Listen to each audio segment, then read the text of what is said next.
Abdallah, thank you so much for joining the pod. I'm excited to dive in. Your world's not a world I know a lot about, so I'm really curious to learn more about it. Oh yeah, absolutely. I'm here to tell whatever you want to know. Sweet. So how we start the podcast generally is we jump into a couple of rapid fire questions. I'm sure a lot of this your community might know or are curious to know the answers to. So first things first is, how many different games would you say you play each year? Oh wow, that's a tough one, man. Probably like 2 or 3 new games a month. So yeah, I would say that's at least like 25 to possibly 30 throughout the year. It keeps things fresh, but it's kind of like a double-edged sword, right? When it comes to growth on the channel, because you're trying out so many things on variety, and then when you stop playing one thing, then you lose out on all those people who subscribe to that interest, and then you gain like a newer following based on whatever newer game you're playing, and it's just a vicious cycle. And then hopefully the end goal is that people stick around for the personality and will watch me no matter what I play. So That's the Nintendo dream keeps me right there. busy. But 20, like almost 24 games a year. That's a lot. Always Yeah, creating content around those, or is that like some off yeah. stream as well? So like Nintendo keeps me busy with all that stuff. Like they'll do like one release a month, and then once we're done kind of covering that game and it gets a little stale, then we'll kind of switch over to maybe something retro or something classic until the next one comes out. Like there's like a new Wii Sports reboot coming out very soon, and like we're gonna switch gears to that. So it's definitely keeps you on your toes. That is impressive. If you look at your Switch right now, which game has the most hours played? Oh, wow. Probably either Animal Crossing or Mario Kart 8 Deluxe. Those two have, I played Animal Crossing like every day throughout the pandemic, which was really insane. A lot of people love that game. So after playing it for a good year and a half, almost 2 years, like gotta push it away a little bit. Gotta distance a little, take a break. I haven't dabbled, but I know Mallory on our team is a huge Animal Crossing fan, so Yeah. got some camaraderie I don't there. know. If you like the life sim kind of games where you're just kind of relaxing and doing your own thing, like Stardew Valley or Harvest Moon, then that game is right up your alley. But it's a chill game for sure. Sweet. If you could have a home on the edge of a Mario Kart 8 track, which would you pick and why? Wow. On the edge of a Mario Kart 8 track. Probably Neo Bowser City. I don't know if you've heard of that level or if you're familiar with it. It's like it's futuristic. There's flying cars all over the place, and it's dark. It's kind of stormy. Reminds me of like the movie Blade Runner, if you ever seen that or read the book. So yeah, I'd like to explore what the future looks like with flying cars and whatnot. That would be so cool. I don't think we're far off. In your old content, you wear the infamous blue Nintendo jacket. Do you still have Yeah. that? I don't. I actually owned 2 of those jackets, and we were kind of doing like a rebrand and just kind of changing things up, I gave them out to fans. Yeah, there were a couple fans that wanted them, and they were a part of like a VIP membership. And I'm just like, all right, cool. You guys want this? Here you go. Enjoy. Comes with the authentic Abdallah scent as well. I love that. I'm sure there's a premium. There's a premium on that for the right person. There is Yeah. definitely a good premium. Your IG shows that you're quite the foodie. Do you have a pre or post stream meal routine? Not really, not really. I mean, I try to try out as many different foods as possible. Being, a foodie that I am, I love exploring a new restaurant whenever I go out to eat. And every time that I go out to eat at the same spot, I think think of it as a waste of a meal. Like I'm like, I already have had this. Like, why would I waste stomach space for it? Like, let's go try something else. Let's find another diner or like a dive that's just like a hole in the wall. So finding that kind of food is really good, and it's just fun trying new stuff and going from there. So I don't stick to any real diets. I mean, I work out, so like it's all right. But yeah, just finding the quest for good food, and I'm sure that you can relate. It's fun, and you just expand your taste palette. I love that. Well, when you come out to Austin, I'm looking forward to introducing you to a few new spots. I would love that. Yeah, as long as it's not like Whataburger No, and no, I promise you, I'll give you something better than that. Some of your first videos that hit over 1 million were the Yokai Watch 2 theme songs. You have to make an official choice between Bony Spirits or Fleshy Souls. Which one's better? Oh my gosh, they're the same game, man. Gotta choose. Yokai Gotta Watch choose. Gotta questions choose a are theme song. hilarious. All right. Let's say Bony Spirits. It's been a while since I've even, dabbled into Yokai Watch, but like I made such a splash in that community. I really did.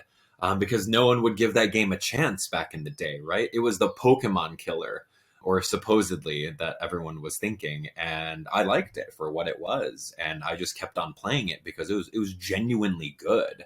And honestly, if the West, all of the United States, actually gave it a shot, a lot more people would have liked it better than Pokemon. And arguably, if you put like a couple of the games side by side, like seriously, Yokai Watch does a lot of things better. And it's anyway, it's a great franchise. But Bony Spirits or Fleshy Souls, they're the same game, man.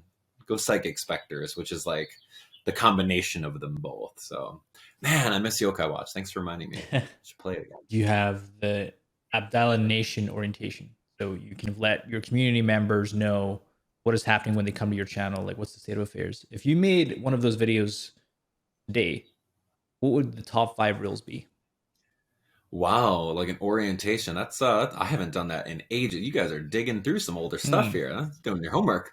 Honestly, I think I should reboot something like that because there's so many things that a lot of people just ask on stream, right? Like, are you going to play this game? Are you going to play that game, right? And I don't like sounding like a broken record to every person who asks. So, honestly, having like a channel update quick, hey, this is what we're launching on our merch channel. This is what we're going to be looking forward to the next month. This is what we're going to be streaming. Like, I think that would be a great thing. So the top 5 things is, I mean, that's exactly what I would talk about is what can you look forward to within this next upcoming month? What games we're going to be playing, what member only live streaming we're going to be providing so that you guys can become members and join up. Yeah, and that's pretty much it. Any kind of merch launches, because I know that May is going to be the next big merch launch for my birthday month. So we got some fun designs that we're kind of working on. So it's a good time. Sweet. Well, happy early birthday on that. Community, generally, you have the AbdallahNation. What are the best ways you've found? I mean, you've been doing this for a while now. In terms of engaging and building a community, is it like through Discord? Is it live streaming? Is it Twitter? Like, how have you found the best way to kind of engage in your community? It's really been more of a lead by example kind of thing. When it comes to my channel, we do everything family friendly and, there's really no nonsense for, trolling or anything that can make anyone feel bad, right? So I've got a great team of moderators that help out with moderating the chat and just like helping us enforce those rules that we want our chat to be a safe zone for people to come in and talk and just not feel like they're going to be ridiculed if they don't know what's happening on screen or those kinds of things. And not only that, live chat is only for like maybe an hour a day whenever I'm actually live.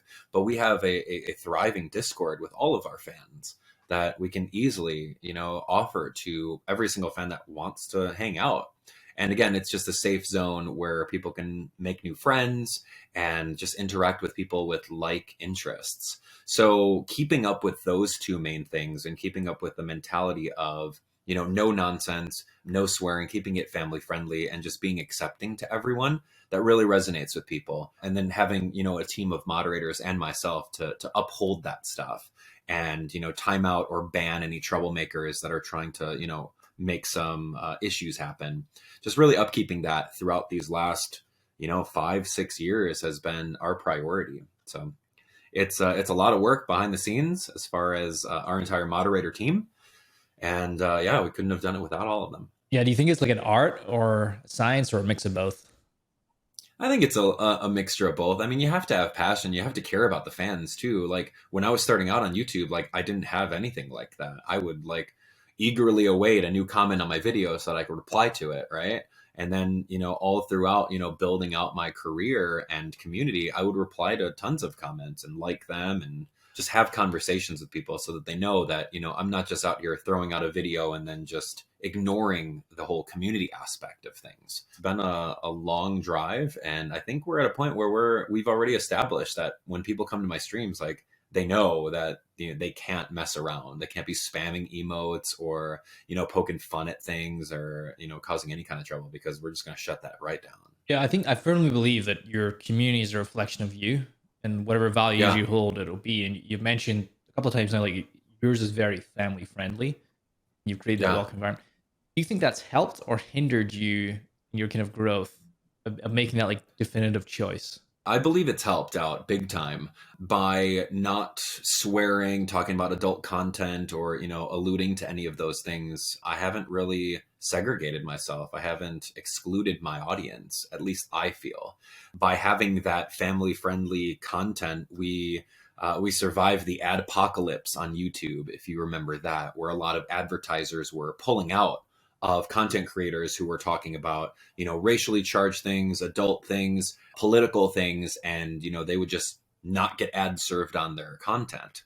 So we dodged that. It also helps out that since I do a lot of Nintendo stuff, that's really Nintendo's mission statement when it comes down to it, being like E for everyone, having the availability for all people to enjoy the product. So aligning myself with that has opened up many opportunities to work with Nintendo directly, because that they know that, hey, I'm a trusted source and I'm not a source that's going to do X, Y, and Z, which is what they don't approve of.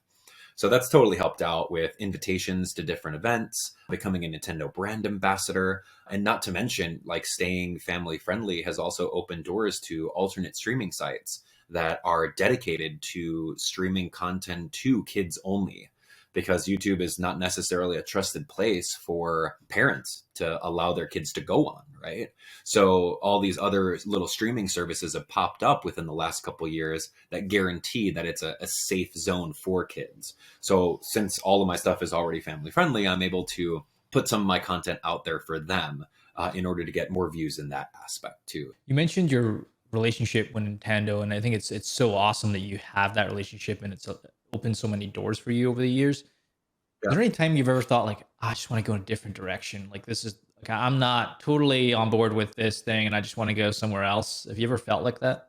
I mean, I feel like that all the time. Honestly, I feel like that more often than not, right? Like I've kind of pigeonholed myself into like Nintendo content, and all the content that I put out and I work hours on, it's hit or miss, right? I take these risks every time I play a new game.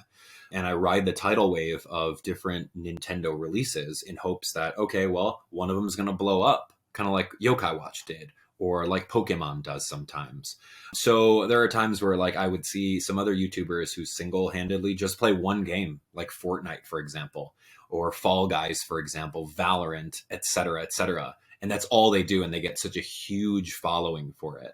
So I look at that and I'm like, dude, I could just play Fortnite and get millions of subscribers, but like, then what, right? Then do you branch out afterwards? Like, I don't know. But a lot of my content has been Nintendo, and I've got a passion for it ever since I was a kid, old enough to hold a controller. And like, they keep me busy. So it's not necessarily it's not a thing that I would want to leave right off the bat, but I can see where people have, branched off. Like Pokemon is a Nintendo IP, right? So people have gone through and like, they just play Pokemon, right? And I could see myself doing that, but I can kind of get bored of playing the same thing over again. So I would say in order to prevent creator burnout, I'm just going to keep on doing what I do. Yeah, it's such a fascinating because I can imagine a lot of listeners are thinking, "Oh my god, he gets to play 24 games a year. That sounds amazing. I'd love to like have that much variety." And then on the other side of that, it's like, yeah, you're also extremely good at what you do, and if you did that on one game, maybe you would have grown even further than you have already. It's such a Correct. grass is Correct. greener Yeah. situation.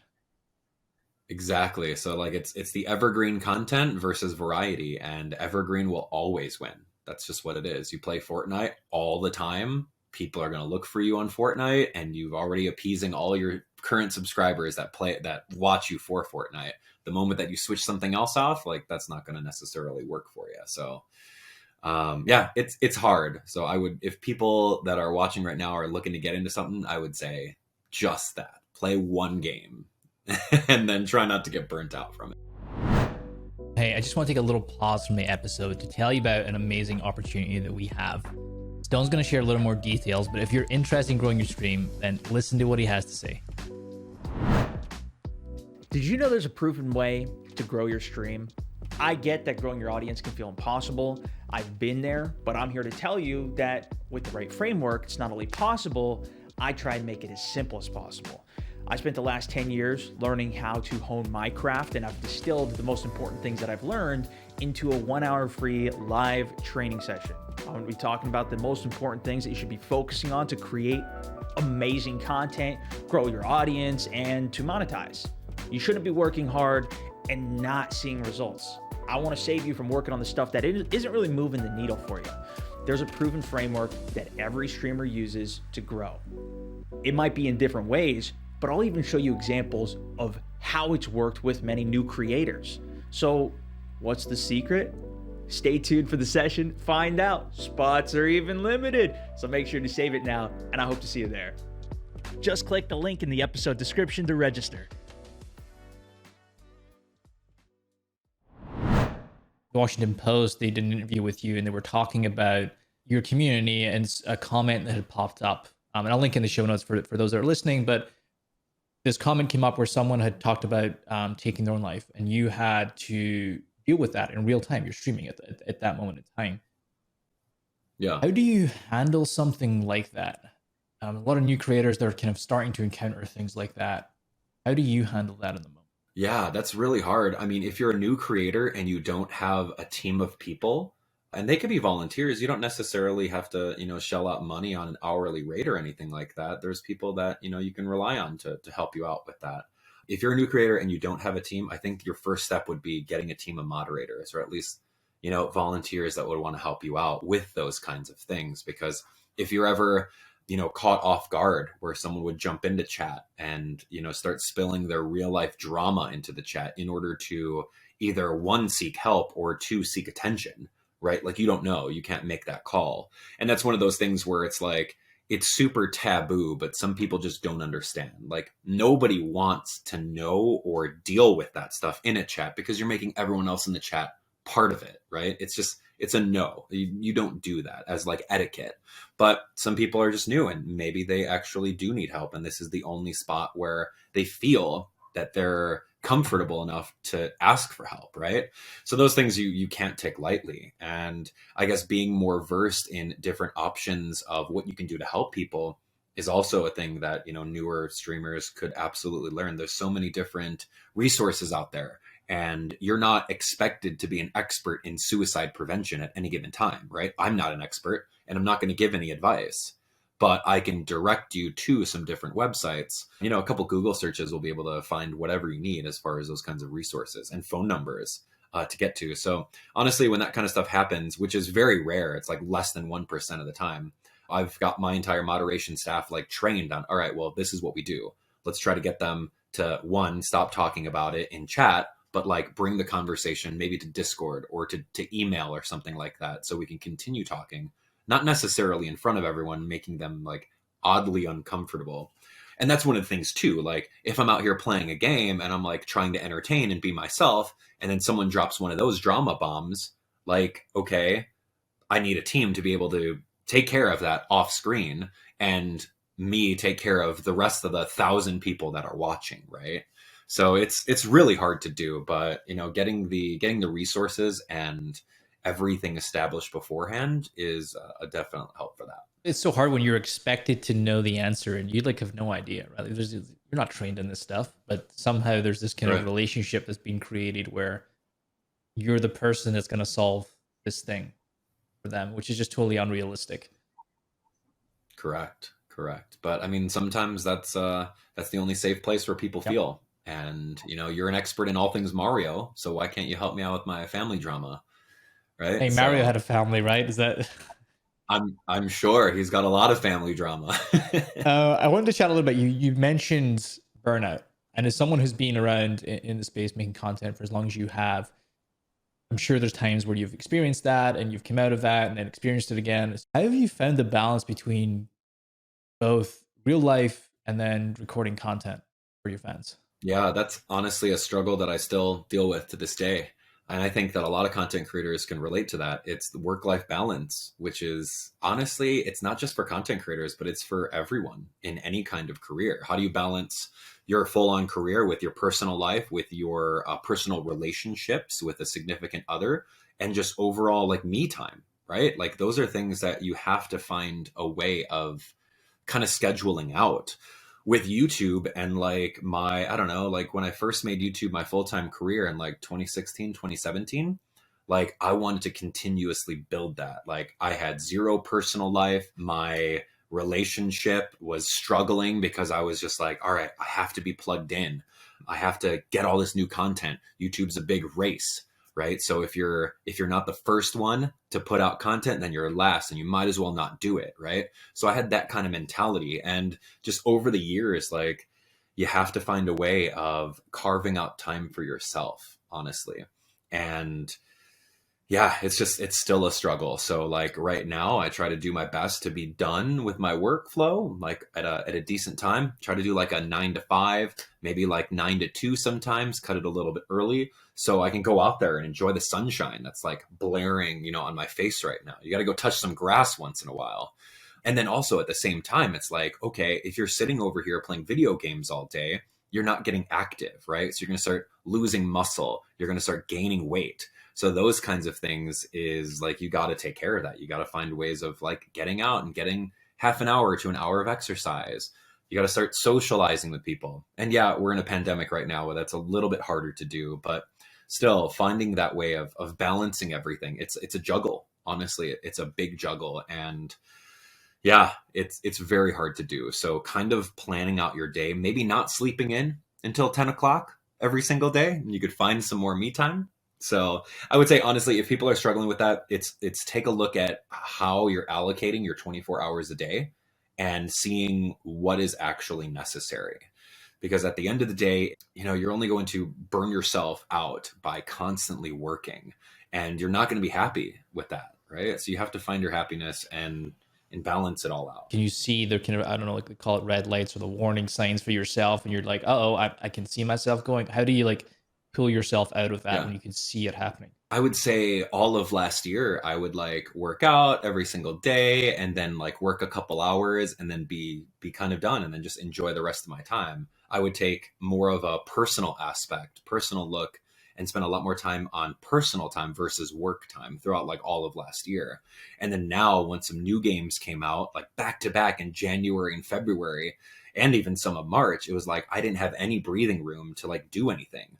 So I was like, wow, like I haven't been to the gym in like over a week. Like, okay, I need to calm down. Like the video game can wait. My audience can wait a little bit. I need to take some mental health and some physical health to like go out there and start pumping some irons, lifting some weights, go for a run. But like, that's a lot harder to do when the weather's cold, right? And where I live in Salt Lake City, it's, we do get winter here. Texas and California, you guys have a beautiful weather year round. So it's not necessarily an issue, but there's a little bit lower motivation in January when it's freezing and like 30 degrees to do anything, to go outside. So like, I can just tell like, all right, I'm getting a little sluggish. I don't look as fit as what I did like last month. So let's hit that back up. So that's how I kind of catch myself. So yeah, I've been hitting the gym every morning now. So it's been great. I've been starting a new routine of like waking up at 5. Oh, he's on it. The 5 a.m. wake up. Yeah, it's hard, man. Waking up at 5, getting out the door by 5:30, hitting the gym until like 6:30, and then coming back. And then it's like, boom, it's 7 o'clock. And like, I would have been sleeping until like 8 or 9. And then, so yeah, I'm just hitting that up right now. It's actually really good. I love that. You've been doing this for 12 years now, YouTube game. And on the inverse of like burnout, there's also the motivation side of like wanting to create content, especially in the early years when it can really feel like a grind that you're on. How did you approach staying motivated when creating content? It's really hard, even to this day, right? Even to this day, like I told you earlier, like creating content that's variety, it's kind of not really motivating because you're taking a chance. You're taking a chance on something. So I remember when I first started out, like I wanted to do it as a hobby. And I said, one of these days, this is going to pay the bills, right? And I got my first paycheck after like grinding out an entire year. And it was like $20. I'm like, oh, nice, right? Like I can't wait to see what's happening next month. Right. And then it just kept on snowballing and snowballing based on how much content I made out. So that was a huge motivation factor at the very beginning, right? It's like, okay, all this time and effort, you're getting something out of it. You're building a community, you're getting paid. Like, this is great. It's motivation in and of itself. Fast forward 12 years to right now, it's like, it's a risk every time. Lego Star Wars came out, right? It's a game on all the systems right now. I got the game early. I grinded that out for like 3 days nonstop just to get all the content that I wanted. Release day comes out, like slowly trickling it out, and it's not doing so hot, right? Because there's some content ID, copyright music claims that I have to deal with and jump through hoops. And maybe it's just not something that my audience demographic is really, really into. So that's pretty unmotivating, right? If I'm out here and I grinded content for 3 days straight, and then I present it and people are like, it's not Pokemon, it's not Yokai Watch, it's not Zelda, it's not Mario, so I'm not gonna watch it. Like, that's very, very unmotivating. So it's just like, you just gotta roll with the punches. And did you enjoy playing the game? Yeah, it was kind of fun. But at the same time, like, okay, great, now that that's kind of over with, we'll just leave it to the YouTube algorithm and hope and pray something happens with it.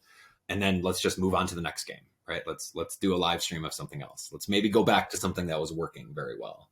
And it's the struggle. Yeah. A lot of people listening can totally relate to that. And they're probably not playing as many games. I can guarantee they're not playing as many games as you are, but they are maybe in one game right now, whether it's a COD or a Fortnite or whatever, and they're looking to make that transition. They're just getting burned out on that game, and they're looking to make the transition to the next game.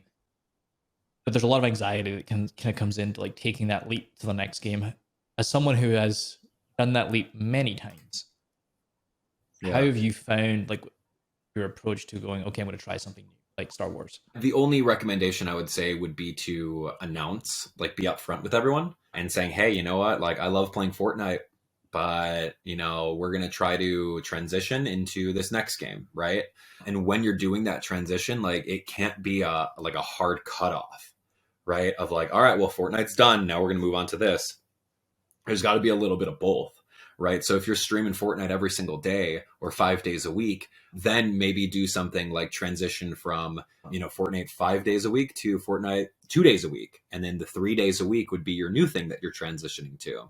And then as long as you keep on satiating that original audience that came for Fortnite or whatever game that you're current playing, and just kind of like ease that. So then maybe it's like, instead of playing it 2 days a week, you bust it out 1 day a week after a couple weeks of doing that. And then you just slowly transition it out. But as long as there is communication and saying, hey, heads up, you know, I'm really liking this other game. Maybe, you know, if there's enough support on this series, we'll bring back Fortnite as like a special thing, like once a month. And then you could kind of do that, or at least find a way of taking a break with that, because it's inevitable that fans are going to be like, well, where's Fortnite? Like, where's this game? Where's it at? Where's this? So if you have a schedule or if you have a community post that kind of explains your motivation, I think that's the best. And then you could just kind of direct them to, oh yeah, go take a look at the community post that explains it all. So I don't have to respond to a million messages that says, you know, where is this game? We talked a little bit about events before we started, and you might be coming to Austin soon, which I'm excited about. Yeah. E3 is a big kind of event in the calendar, and it's canceled this year in person and digitally. How is that going to impact your content? I like to go to E3 to pretty much walk around and network with people. It's my one of multiple times a year where I get to actually talk to Nintendo employees face to face. And we get to see some VIP booth tours, and I get to see a lot of the devs and just people that are really high up in Nintendo, and I get to actually get some FaceTime with them. So I love that. That's one of the reasons why I like E3 the most. Like, I can care less about the new games. I like doing the networking aspect. But like having it being canceled, like whatever. I mean, they do a lot of different, like with Nintendo, for example, they do Nintendo Directs every like couple of months, and they give us like an update for things. So I kind of take that kind of content and, you know, make some live stream reactions or discussion videos around that, which is exactly what I would do at E3. I guess that's what I'll miss. Like, I'll miss seeing people, and I'll miss like getting a hands-on availability to play all these new games. One of the things we did is we looked through some of your old videos, and we found the 200 sub Q&A. And there was like a very dedicated fan who was asking a lot of questions about Mario Kart. I'm not sure if you remember. You've grown so much since then. You're now close to 1 million. Have you thought about what you might do for that? Honestly, I don't know what we're going to do for 1 million. I haven't really thought about that too often. We launched a plushie last year, which was really fun. I think I have him. Yeah, I got him right over here. We launched a little plushie of myself based on my little Animal Crossing character. This was so cool, and people loved it. And like, he had like a little AbdallahSmash logo on his tee, right? So a lot of people like this, and it was a limited time run. So I think for the 1,000,000, we're gonna launch another plushie. I think that'll be pretty fun because people just love that stuff, and it'll probably be a golden one. Like it'll be just all encapsulated in like some cloth gold colors. But other than that, I mean, we're just gonna keep on. It's a number, dude. It's a vanity number at this point. Like I can honestly care less if or when we hit it, because like I know that on my channel we get over 1.5 to 2 million unique users every month. They just don't hit the subscribe button or whatever. So honestly, it's a vanity number. Cool. Like I'm just gonna keep on going. We're gonna keep on playing all these new games. We're gonna keep on growing our community, and we'll see what the future has for us, right? Speaking about that, we're a couple of months in now to 2022. What things are you really excited about this year? Nintendo's been kind of slow with releases, honestly. Pokemon Legends was a new game, and they completely mixed up the Pokemon formula, which was great in a very, very awesome way. So that was all of January and February. So honestly, just seeing what Pokemon's going to do. They already announced the next generation game that's going to be coming out in holiday. We did a marathon of playing all the Kirby games to bring in the brand new Kirby game that just came out not too long ago. Yeah, I don't know. There's this Wii Sports game that's coming out, Nintendo Switch Sports, that'll be here. That'll be kind of fun. They've got like 6 games or something like that you can play online. Wii Bowling, if you remember that way back in the day, was like revolutionary. There's going to be a new Mario soccer game. I'm okay. I don't really like Mario sports games all that much, but I'll play it. But at the end of the year, Bayonetta 3. I don't know if you ever played that series. Bayonetta 3 is going to be coming out. Now that's a little hard one because that's a rated M title that has a lot of swearing in the cutscenes. And I remember I was at a part where Nintendo actually got Bayonetta 1 and 2 on Nintendo Switch, and they gave me codes. They're like, here you go. Here's a code for Bayonetta 1. Here's a code for Bayonetta 2. And I'm like, this is an M-rated game, and my channel's family friendly. And at the same time, like, yo, this is Nintendo that hooked you up with a code. Like, you better do something. It's so interesting. Yeah, it's like the contrast. Yeah. Yeah. So I'm like, I don't know how I'm going to do this. So what I did was I played through the game off screen, and then in the VODs, every time that there was a swear in a cutscene and a swear in the subtitle, I would throw like a Mario face over the F word or the S word, right? And then as soon as it would pop up in the video, like I would have like a Mario jump sound, like boing, like every That's so time, because it makes content out of content. Yeah. So it was a family friendly take on an M-rated game, and the only thing that was like adult about it was the swearing and the subtitles. Other than that, it's like a beat 'em up, like whatever. Okay, big deal.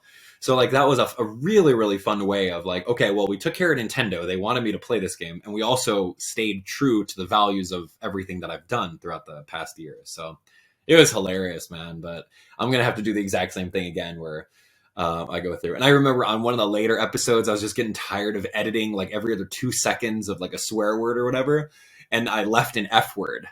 I left an F-bomb. It's like the Easter egg is in there. Yeah, I missed one. It was an oversight, and then I got some messages saying, "Oh, dude, you missed one." I'm like, "Oh, great." So I made it private, re-edited the video, re-uploaded it. Whoops, sorry. Wow, that's funny. So, yeah, Abdallah, thank you so much for joining us. Fascinating to learn more about your world. And thanks for peeking into 24 games a year. That is it's a lot, man. But it's fun. It keeps things fresh and it prevents burnout. So like I get to enjoy playing video games, right? Like you shouldn't be a slave to your audience, right? It should be a lot more open, and you should be able to play whatever you want, whenever you want. And if you have true fans, then they'll come out to watch you play whatever you want, whenever you want. And that's ultimately the goal. So have fun with whatever you're doing. But like to get to that point, yeah, it's hard. I mean, or you could just hit the gates exactly like that and see what happens, right? Yeah. Where can people find you? Is YouTube the best spot to find you? Yeah. YouTube is the best spot. You can just search Abdallah Smash into the YouTube search bar. Go to AbdallahSmash026. Got some of my merch and other social links over that way. But yeah, that's pretty much it. And it's a journey. So whatever new Nintendo titles are coming out, you can definitely count on me to be there on day one, playing it and seeing exactly what it is. So it should be really fun. Love it. Thanks, Abdallah. My pleasure. Thanks for having me. Thank you so much for tuning in to today's episode. I wanted to just end this with a little bit of context on why we do what we do. We're former content creators ourselves, and we just really want to help as many content creators as we can. That's why we started Pipeline.gg. It's a platform where you can find other like-minded creators and learn from the pros who've already been there. Get step-by-step guidance so you can avoid all the mistakes that we made in the beginning. If you love the episode, there's going to be even more inside of Pipeline. So check it out, head over to Pipeline.gg.